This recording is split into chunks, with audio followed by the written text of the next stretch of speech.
So, good afternoon, classmates. So, before we start to our topic, may tanong muna ako sa inyo. Ano yung plano nyo after graduation? Yes, sir. After graduation, ang bala ko ay mag-take ng board exam. Ano yung mga course of action mo para makapasa sa board exam? Yung mga course of action ko para makapagpasa ng board exam ay mag-review. Yan, tama. So, ayan, wala pa kami sige.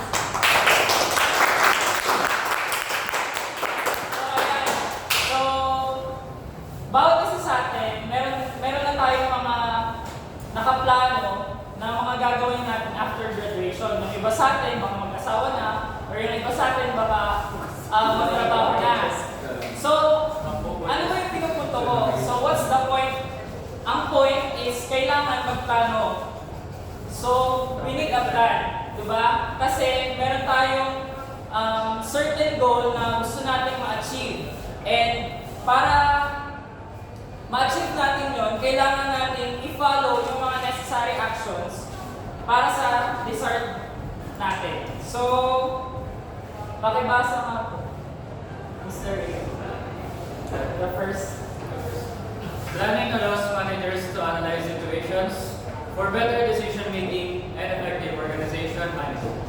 So, yan. So, ang example lang natin dito is, for example, di ba, may mga groups na tayo sa thesis natin. And meron na din tayo mga certain topics at na kung saan meron na tayo mga plan of action para ma-obtain yung mga objective natin.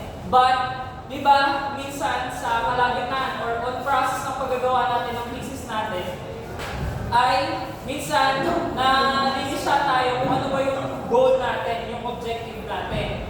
So, ano kailangan natin gawin? So, ang kailangan natin gawin ay mag-meeting or pagplanuhan ulit kung itutuloy pa ba yung unang objective or i-realign mo yung mga nagawa mo na at malalaman mo kung saan ka nagkamali doon para mas magkaroon ka ng better decision making. Next, pakibasa nga po, Miss Francesca. Engineer managers must allocate time for planning with higher levels involving more sophisticated planning. So yan, sabi nito, planning is very crucial sa isang organization or sa kahit ano pang mga group yan or yun. Tapos, kasi di ba, dito nakasalala yung mga action plans na nakaangkla dun sa goal nyo. And then, need talaga siya ng mahabang preparation para mag-isip, para mag-brainstorm at pag-isipan ng mga bagay-bagay. So, ano ba yung topic namin for today? So, Chapter 3, Planning Technical Activities. So, these are the content of the topic. First is yung nature of planning, planning defined, planning at various management levels, the planning process, types of plan, and lastly, making planning effective. So, yung nakataas sa akin na i-discuss is yung first two. So, yan, pakibasa nga po. Mr. P. Engineer managers often became overwhelmed by multiple simultaneous activities, leading to potential lapses in judgment.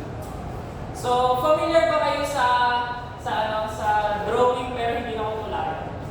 Opo. Yes! So, ayan, dapat tulayan. So, di ba, kapag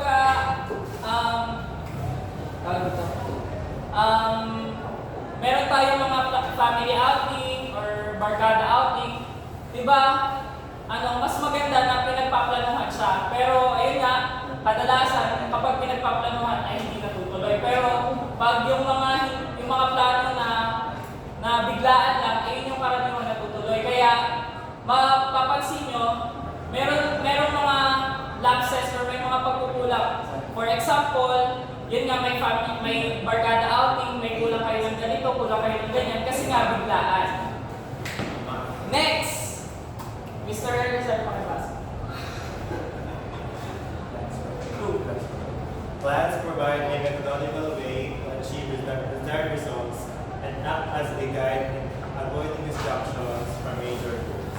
So, yun nga, di ba? Kaya nga tayo nagpaplano para meron tayong mga chronological na mga activities na dapat gawin para ma-avoid natin ng any distractions na mag-o-occur along the process ng paggagawa natin or pag-execute ng mga plans.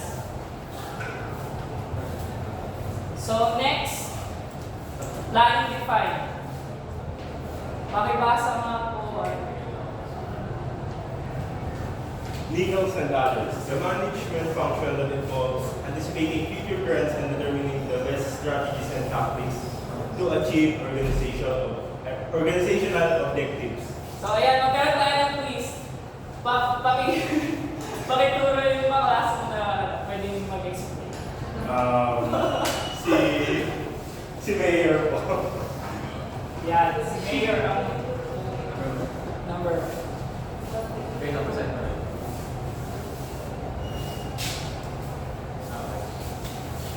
So, for legals and others, kung ano yung nakalagay, according sa nakalagay dyan, kumbaga, titignan mo muna kung ano yung details available para sa or information available para sa iyo. Analyze mo yun, kung ano yung laman nun, and then doon ka mag-come up ng strategy kung paano mo siya pwedeng gawa ng paraan, paano mo siya interpret, in a way na ma-achieve mo yung desired outcome. So, yun, tama. So, yun, ayun, ganun na kasi namin ni Mayor. So, parang ano lang siya, yung nag-build ka ng sarili mong company, di ba? Before ka naman mag-build or magtayo ng isang business, di ba? Kailangan mo munang alamin kung ano mo yung mga future trends para hindi maaapektuhan yung business na gagawin mo at mapagpatuloy mo yung objective mo at yung necessary strategies and tactics para magtagal yung business mo. Next. Pakibasa pa, tapos pakituloy mo against. Aldagen's terms. The selection and sequential ordering of tasks required to achieve an organizational goal. Spirit po. Spirit po. So, Felix. Any thoughts po? Sir.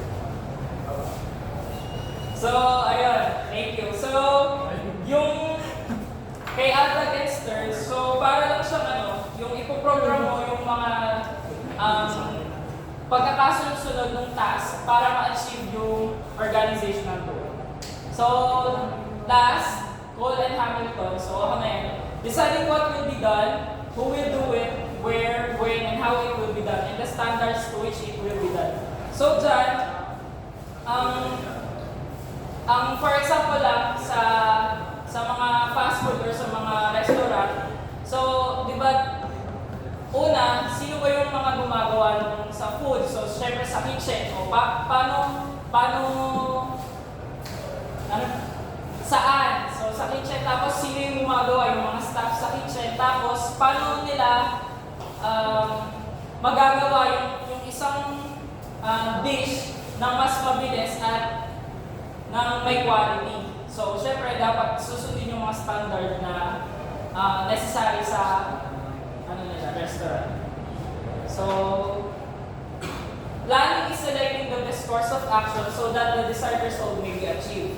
So, ayun nga, for example, di ba, sa mga barko, di ba, yung barko, malayo siya sa lupa. So, yung mga units or yung mga materials and yung mga pyesa na kung saan ay minsan hindi wala, diba? Kasi since limited lang yung mga pyesa nilang dala, tapos nagkaroon ng problem dun sa engine, walang pamalit. So, ano yung gagawin? Hindi naman pwedeng humito na lang sila dun kasi masyadong malaking pera yung mawawala pag gano'n. So, ang ginagawa nila, dahil may mga plans na nga sila ahead, so minamachine pinamachine na lang nila or gumagawa sila ng replica ng isang pyesa para mapatuloy ulit yung pagtakbo ng isang bagay. So, next slide. So yun, thank you Mr. Becerro. Alright, next slide tayo. Planning at various management levels. Kung makikita nyo, meron siyang example ng hierarchy chart. Yung hierarchy chart na yan is na-divide siya sa tatlo, which is top level, middle level, and lower level. Mamaya i-discuss ko yan further, pero ngayon, sasabihin ko muna yung mga naka-assign na person at bawat level. So sa top level, nag-iisa lang dyan yung president.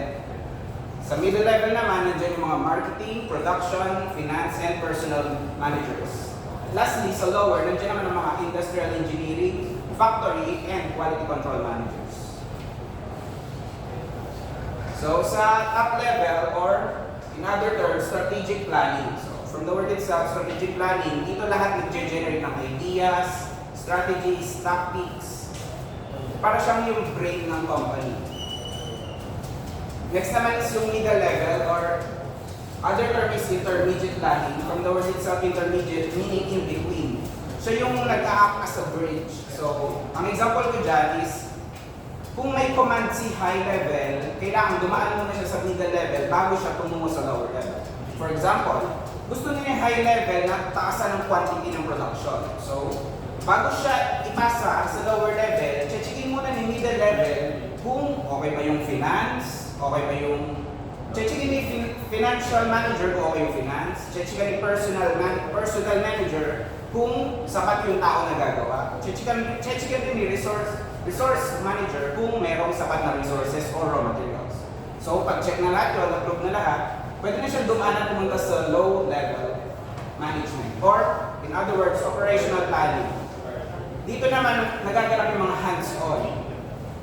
So in other words, yung na-generate idea ng high level, i-convert siya into tangible object. Right, next. The planning process. So dito, sa slide na to, pag-uusapan lang natin yung all about planning and the proper ways of planning. Siyempre, unang-una sa lahat, setting goals. So, pag nagpaplano ka, malamang kailangan ng goals. So ano nga ba ang goals? Ang goals ay ito yung gusto mong makamit.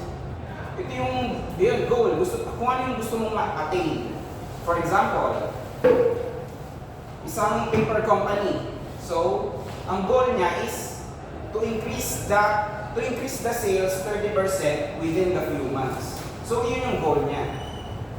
So, after mo mag-set ng goal, ano nang gagawin mo? Siyempre, magde-develop ka ng strategies or tactics upang makamit ito.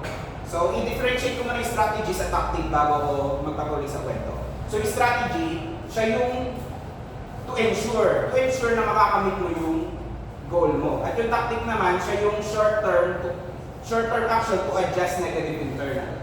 Kung yung strategy is to ensure, kung yung tactic naman, siya yung magpapatuwid ng, for example, yung process mo, sa tingin mo, hindi ka na padaretso sa process mo, parang lumitigo ka na, o bumabaloktot, siguro, iba yung tactic mo para dire-diretso ka na sa strategy. Alright, balik tayo sa story. So, ang goal natin is to increase 30% of sales within a few months. So, sa tingin nyo, ano magandang strategy doon? Siyempre, kung gusto mo i-increase ang sales, increase mo ang production, ano ka ng working hours? Mag-increase ka ng working hours, mag-hire ka ng maraming personnels.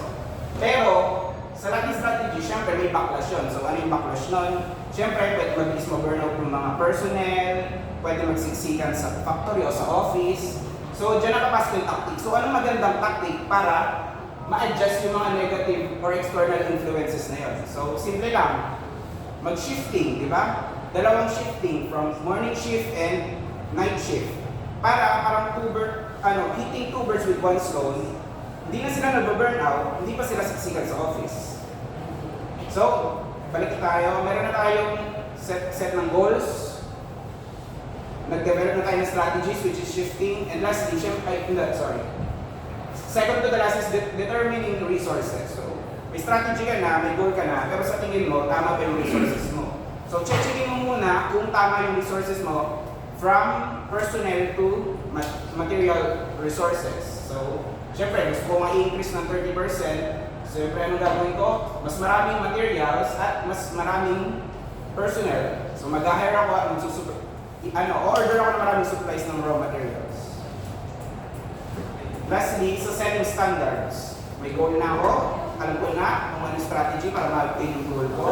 Na-check ko na rin kung tama ba yung dami ng resources ko. Siyempre, checkin ko naman kung yung output. So, setting standards. Yung quality. So, tama ba ang ginawa? For example, siguro nga, na-obtain mo, mas dumami yung quantity ng na-produce mo. Pero, yung na-produce mo, tama ba? For example, sa papers, tama ba yung mga sukat? Tama ba yung thickness? Baka naman iba-iba yung mga sukat niyan.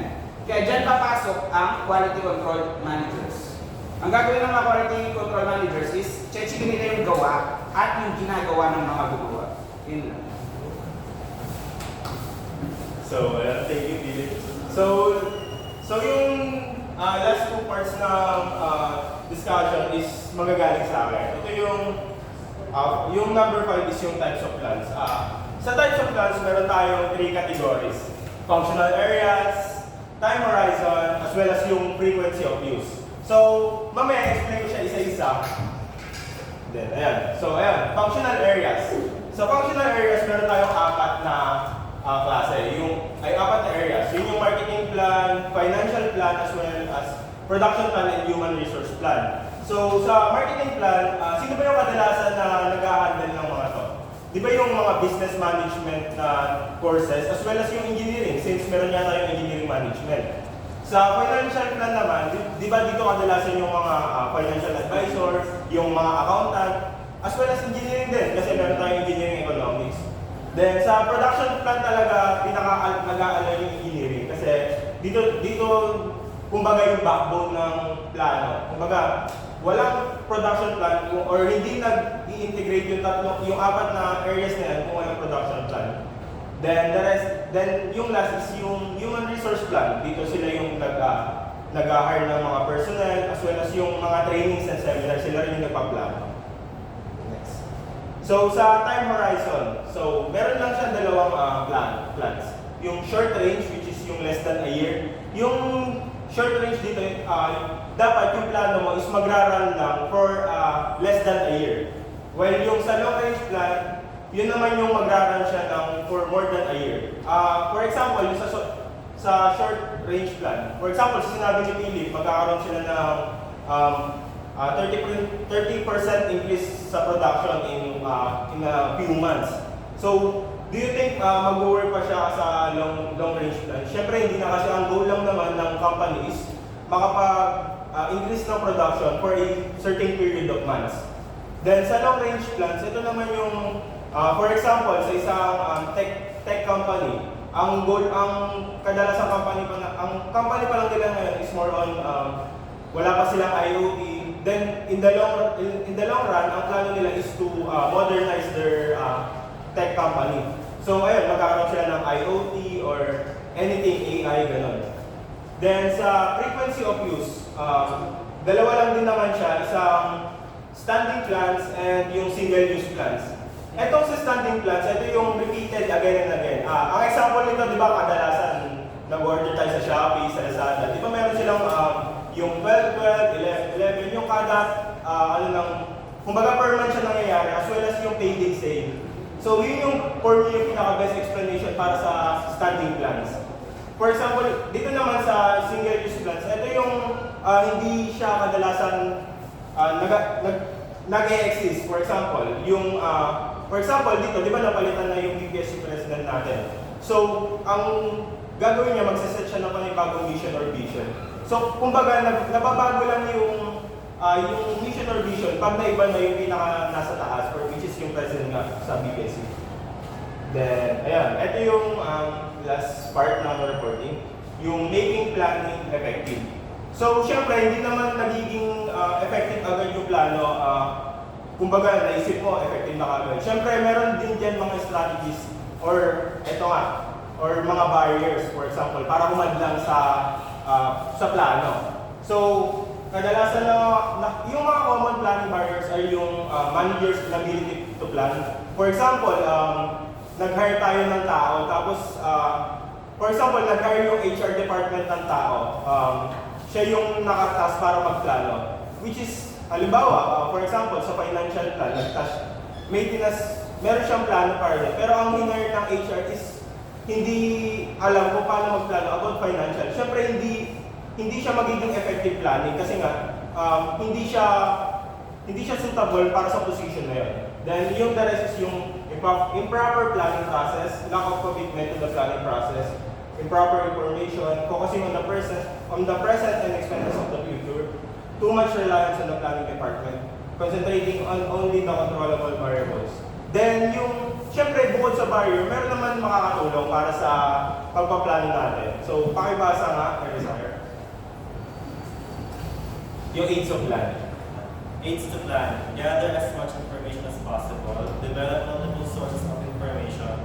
And involve others in the planning process. So ayun, yung tatlo lang naman dyan na sinasabi is, yun nga, yung gather as much possible as possible. Kumbaga, syempre kaya nga tayo nag-aaral ng thesis or research para maintindihan natin kung tama pa ba yung ginagawa natin, kung effective pa ba siya or efficient. As well as, for example, meron tayong certain plan na need ng opinion ng isang certain expert. Syempre need natin siyang tanungin para makakuha tayo ng idea kung tama pa ba yung ginagawa nating plano or hindi. So, summary. So, to sum up, so ayun nga, technical activities require effective planning to meet yung objectives and goals. And pina-follow din natin yung methodological way for us para malaman natin, ay para ma-use natin yung time natin efficiently. And then, meron din tayong mga management levels na kung saan from top hanggang sa lower level na bumula yung mga commands para mas spread out yung mga tasks and yung pagiging mabilis ng pag-execute ng plan. And then, naka-classify din siya in functional areas, time horizon, and frequency of use.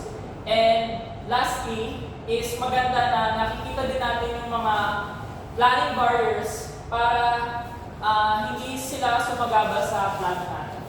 So, make some plan.